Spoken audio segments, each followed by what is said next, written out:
watching Monty TV. I'm Jackie Karsh, joined now by Neil Lustig. He's the CEO of Sailthru. How does the nuts and bolts of it work? So the first thing is, we only work with consumers and brands on an opt-in basis. So you've opted in, you've agreed that you want to receive an email from one of our customers, and then we very simply observe. We look at what you click on, the articles you like to read or the products you like to peruse and buy. And over the period of a few weeks, we get a behavioral profile. We kind of understand you. The more you engage, the more we get to understand you. And then we're in a position to start changing the email content to more match your interests. How does that translate for the consumer? What are they gaining with this personalization? You get lots of emails, I'm sure, like all of us get lots of emails, and most of them you could care less about. Right? From our perspective, we think of it as a way to have consumers get relevant messages that they want to get, that they care about, that they're interested in. Who wants to get hundreds of marketing messages about products you don't care about, or media articles that you have no interest in reading? From a consumer perspective, I want personalization because I don't want my time wasted. Or your email inbox flooded. Exactly. I was looking at a table or a desk the other day, and then the next day I got an email with that, hey, did you forget about this? That was a little creepy.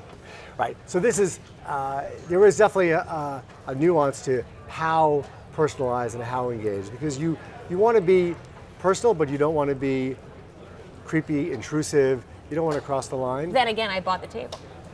So it worked. Yes. Well, and this is the interesting dynamic the data would show that personalization drives, from a merchant perspective, more conversions, more purchases. So this works, but again, you do want to be thoughtful and don't want to be over the line with your consumers. This is about building a relationship for the long term, not about getting an immediate sale tomorrow. Does that complicate it for the brand? Because I use this analogy a lot. You walk into the grocery store, you maybe went in for milk, but you see the eggs and so you purchase them anyway. If you're kind of tailoring it or you're just exposing them to the milk, how do you know they might not have bought the eggs in the first place? Well, so part of it is understanding the longer term. We actually save information on your behavior and your buying patterns potentially over a period of years. So we'll know that there are certain patterns. So for example, you might buy boots, but you're not going to buy boots every day. So the worst thing is to buy boots and then get flooded in the next 2 days with buy boots ads all over the internet. But we know that that's something that's a 2-year cycle. And so we're smart enough to realize that there are nuances to these consumer behaviors, there are patterns, and our algorithms have to take into account those patterns to make sure that we don't message you incorrectly. What's the potential for growth? I mean, once you have access to the inbox, what's next? So for us, what started as an email business and personalization of email has now expanded. Now we'll personalize the website experience. So imagine you get an email and it's unique to your interests.